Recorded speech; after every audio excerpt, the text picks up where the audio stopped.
안녕하십니까. 신의균의 국방TV 시큐리티 뉴스입니다. 자, 오늘도 아주 중요한 우리 안보 소식 전해드리겠습니다. 여러분들 보도 많이 보셨겠지만 북한이 김정은이가 참석한 상황에서 핵 무기를 발사할 수 있는 SLBM 발사할 수 있는 전략 잠수함 진수했다라는 소식 들어보셨을 겁니다.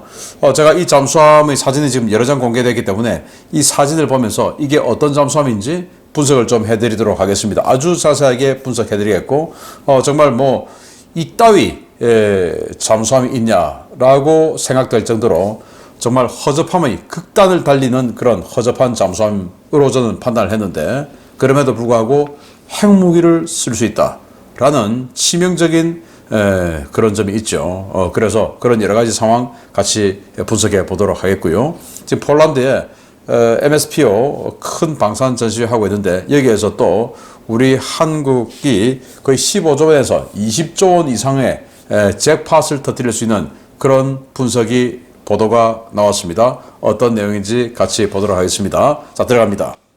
유럽 3대 방산 전시회 중 하나인 폴란드 MSPO 2023 행사가 진행 중인 가운데 동유럽에서 좋은 소식이 하나 전해져 왔습니다. 루마니아가 군사력 현대화 프로그램의 일환으로 대규모 무기 구매를 추진하고 있는 가운데 우리나라의 K2 전차와 K9 자주포가 사실상 단수 후보로 내정됐다는 소식입니다. 우크라이나 전쟁이 격화되며 안보 위협이 증대됨에 따라 군사력 현대화와 나토 표준화를 꾀하고 있는 루마니아가 대규모 군사력 현대화 프로그램을 추진 중이며 전차와 자주포 구매 사업의 구체적인 물량이 확정되었다고 복수의 방산 소식통이 현지 시각 9월 7일 리포트했습니다. 루마니아 현지 군사평론가 다시안 드라코 씨는 루마니아군이 구매할 전차 수량에 대한 구체적인 결정 사항이 확인됐다라며 루마니아 육군은 6개 전차 대대, 332대의 전차를 확보할 것이며 54대의 M1A2 에이브람스와 276대의 K2 전차가 획득될 것이라고 밝혔습니다.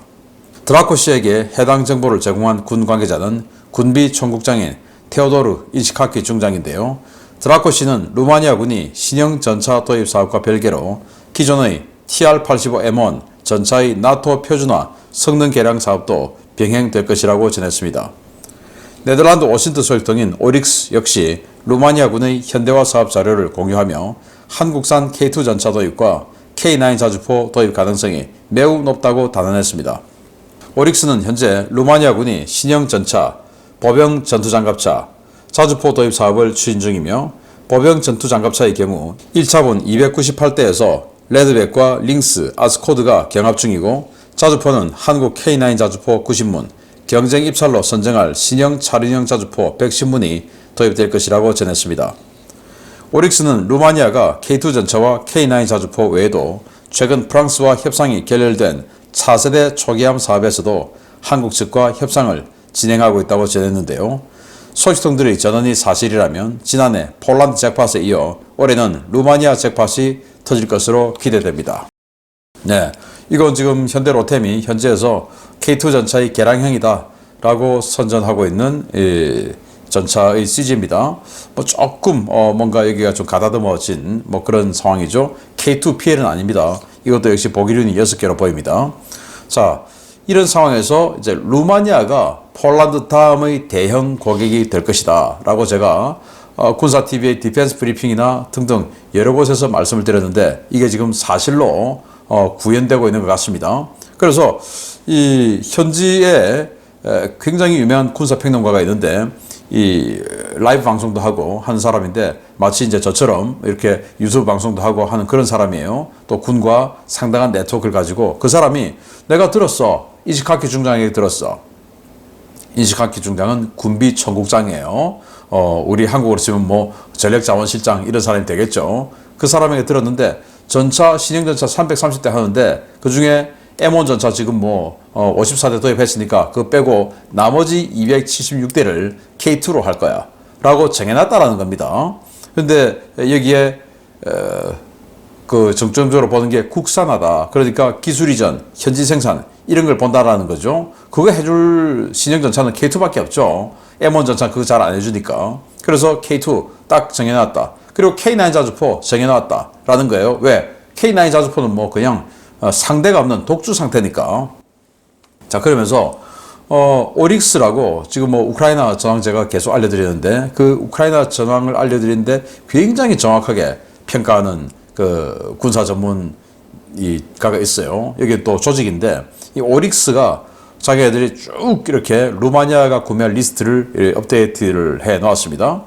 그래서 여기 보면 뭐 54대 M1A2 전차 뭐 있지만 여기에 이제 276대의 MBT 그런데 이게 K2가 될 것이고 그리고 K2 MBT로 해놨습니다. 그리고 TR-85, T-55 대체하는 건데 K2로 한다라고 되어 있고요. 그리고 한국의 155mm K9 요거 90대 한다라고 리스트업을 해놨습니다. 그래서 K2 전차가 주로 이제 해외 판매가 250억 뭐 포탄 좀 포함해서 뭐 이런 식으로 되니까 그러면 K2 전차 276대면 최소 5조에서 6조 원 이상은 되지 않을까라고 생각되고 K9 자주포도 90대 가격 해봐야 뭐 한 1조 원 정도 되겠지만 이 루마니아는 지금 155mm 포를 하나도 운용하고 있지 않아요. 그래서 처음으로 운용하는 155mm 포가 되기 때문에 탄을 아주 많이 사야 되겠죠. 그래서 탄 같은 경우는 이제 풍산인데 아무튼 이 탄 합해서 최소 3, 4조 원어치는 되지 않을까라고 생각합니다. 탄을 많이 사야 되니까. 자, 그리고 이제 레드백 장갑차 이거 경합 중이다라고 하는데 경합 중이라고 하면서 레드백이 위에 있다라고 하는데 이 레드백 장갑차 AS21 여기 뭐 한 120억 정도 이렇게 되니까 이거를 600대 정도 한다면 1차분, 2차분 나눠서 600대 한다면 이것도 한 7, 8조 원 넘죠. 그리고 프랑스하고 초계함 세척 도입하려고 하다가 가격이 안 맞아서 지금 이제 결렬을 했거든요. 그걸 내척이라고 그동안 세척이었는데 또 갑자기 내척 이걸 한국하고 지금 협상 중에 있다라고 하니까 이 초계함도 1.5조에서 한 2조 원 정도 되지 않을까 생각하면 거의 뭐 한 20조 원 가량의 엄청난 딜이 루마니아와 성사될 것 같다라는 기쁜 소식을 알려드리고요. 다음입니다. 미국 정치권에서 호주 핵 잠수함 수출에 대한 반대 입장이 나오며 오커스 레짐이 흔들리고 있는 가운데 호주가 중국의 손을 잡으려는 모습을 보이고 있습니다. 친중 좌파 노동당 정부 예상했던 대로 움직이고 있습니다. 아세안 정상회의 참석차 인도네시아 자카르타를 방문 중인 앤서니 앨버니지 호주 총리가 리창 중국 총리와 만나 올해 중 시진핑 중국 국가주석과 정상회담을 갖고 관계 정상화를 위한 노력에 나서겠다고 밝혀 논란이 일고 있습니다. 앨버니지 총리는 7일 리창 총리와 양자회담을 가진 직후 기자들과 만난 자리에서 고프 히틀럼 전 총리의 역사적인 중국 방문 50주년을 기념하기 위해 올해 중국을 방문하기를 희망하고 있다라며 중국 방문을 추진 중이라고 밝혔습니다.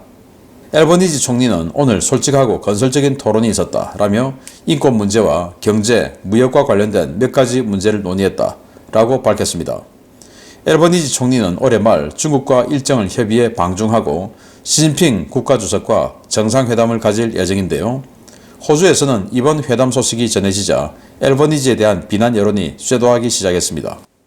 현재 중국은 중국계지만 호주 국적을 가진 언론인 청레이와 작가 양헝쥔을 국가안보 위협 혐의로 재판도 없이 구금 중인데요.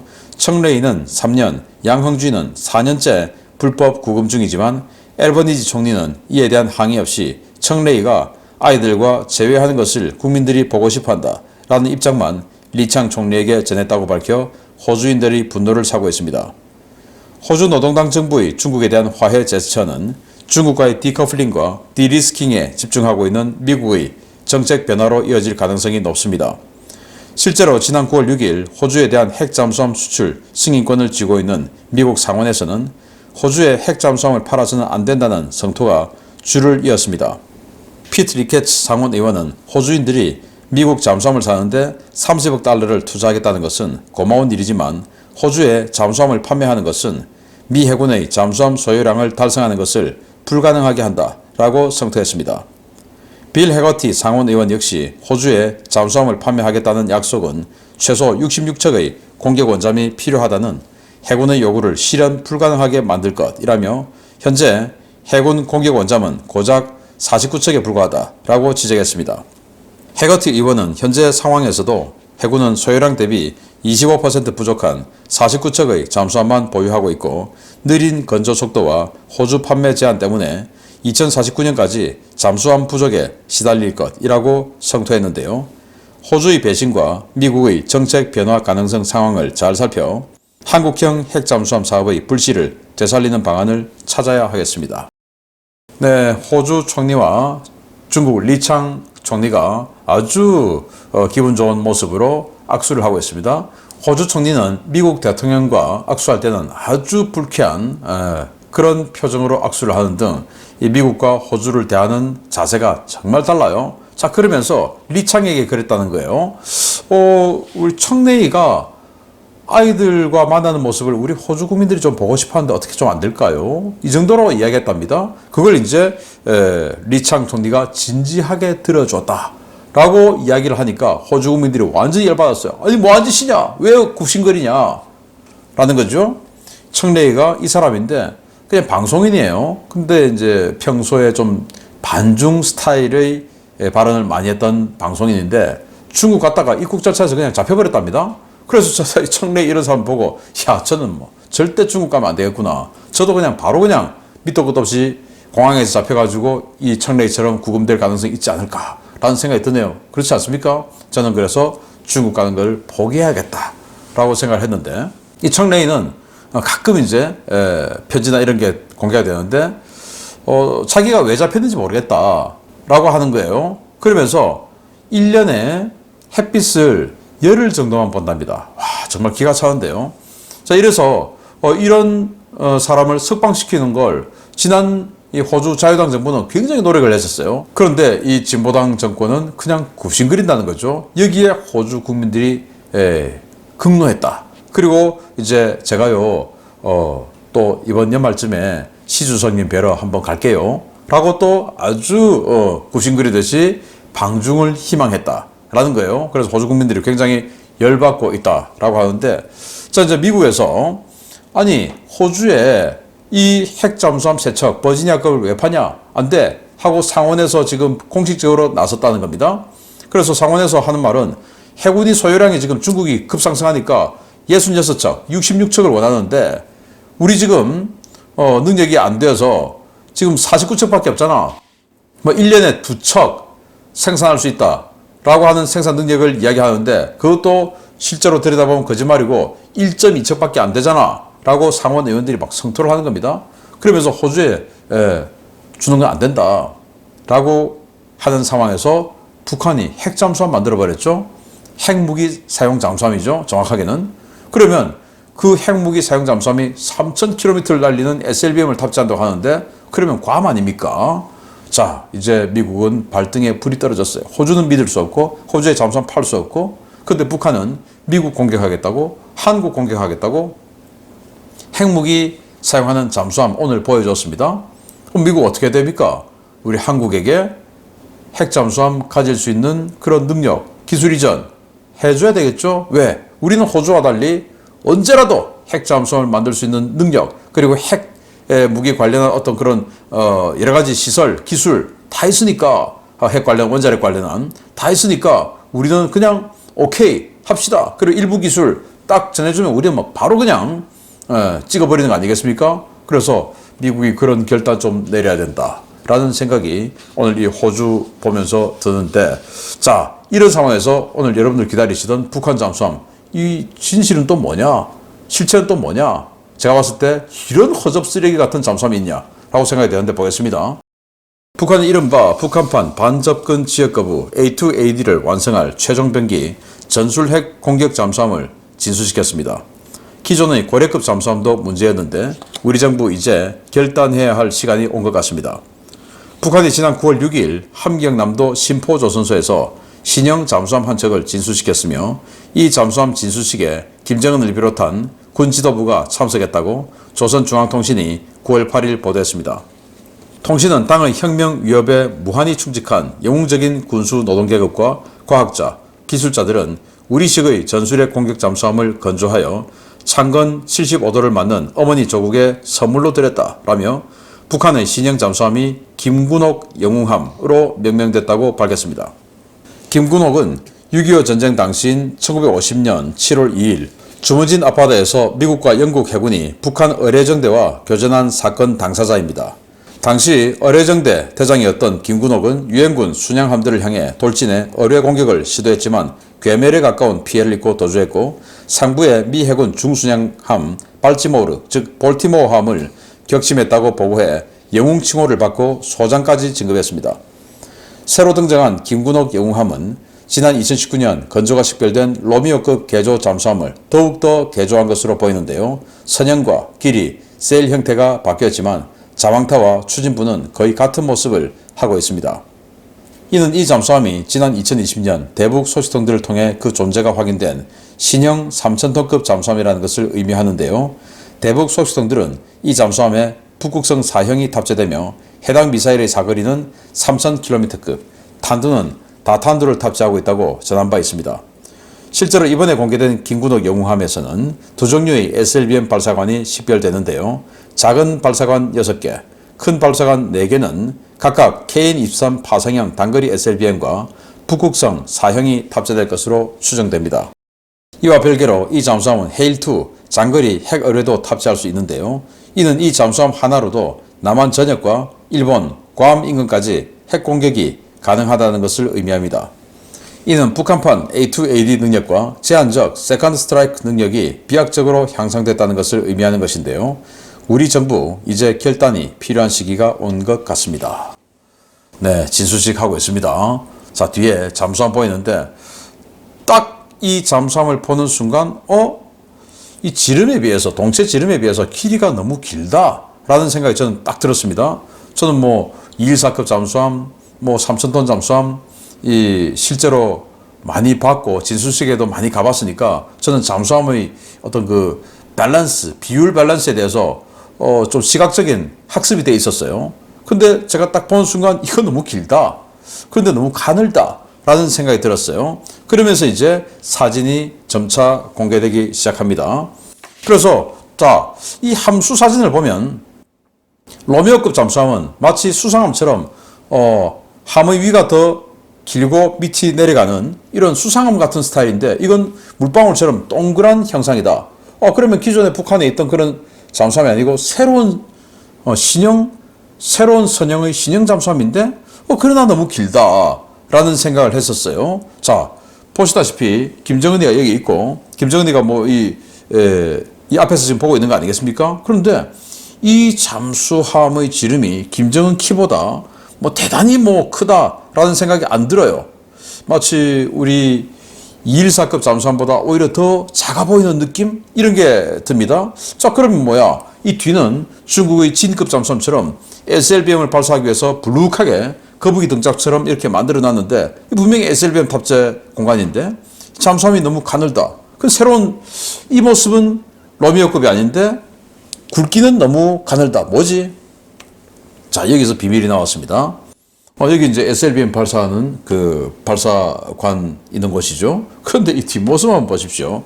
완전히 쭈글쭈글쭈글 해서 이거 한 40년, 50년 된 그런 노후된 선체의 전형으로 보이죠. 즉 로미오급 뒤를 잘라 만든 겁니다. 잘라서 또 함수 부분도 로미오급 함수를 잘라 만들고 그 중간을 여기 지금 이 선체가 이거 보면 매끈해요.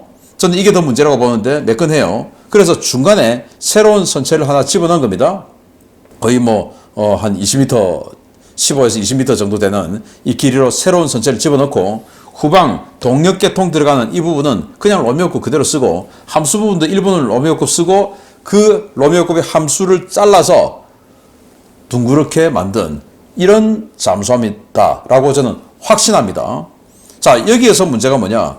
이 로미오급은 소련에서 만들었죠.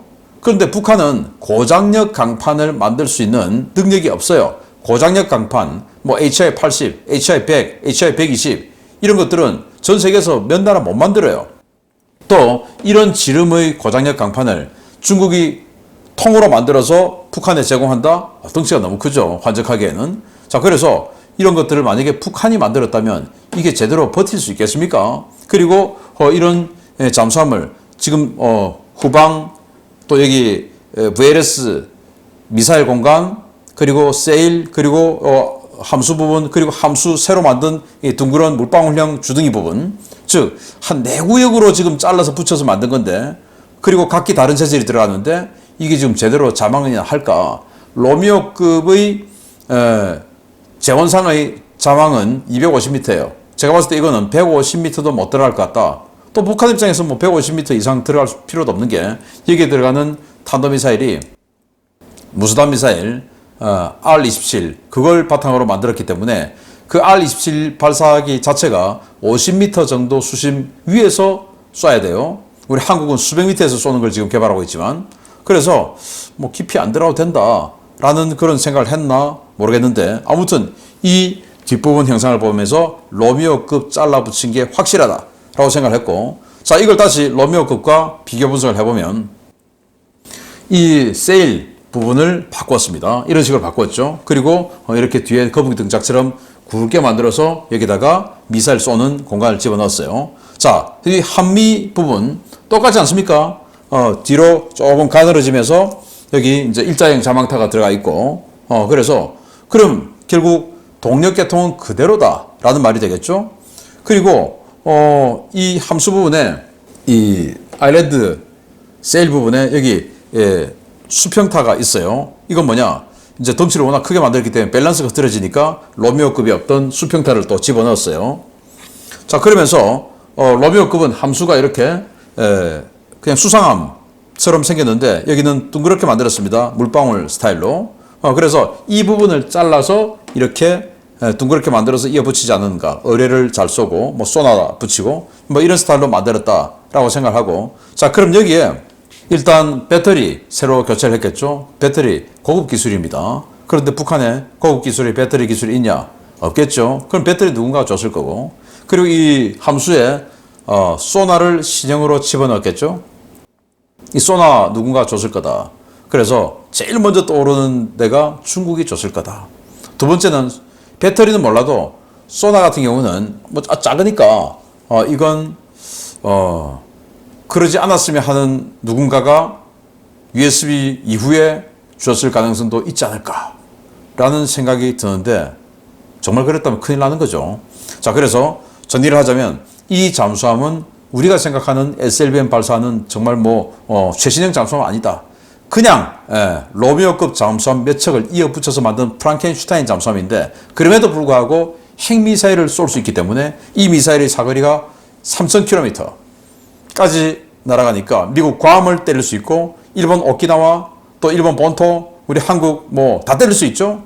그러니까 우리는 여기에 이제 대비해야 되는데, 그냥 멀리까지 가서 할 수도 있는 건 아니고, 제가 봤을 때 이 잠수함은 왜 추진 계통이 그대로일 것이 거의 확실해 보여서, 자, 그러면 그냥 마양도 기지에서 툭 나와서 동해바다로 쑥 들어가서 그냥 거기서 미사일 쏘고 끝나는, 자, 이런 잠수함이 될 텐데, 미사일 쏘고 나서 격침이 돼도 그만이다. 왜? 얘들은 인명 같은 거는 별로 신경 안 쓰니까 쏘기만 하면 된다라는 건데, 그러면 우리는 또 미국은 이 마양도 기지를 항상 상시 헌터킬러 해야 돼요.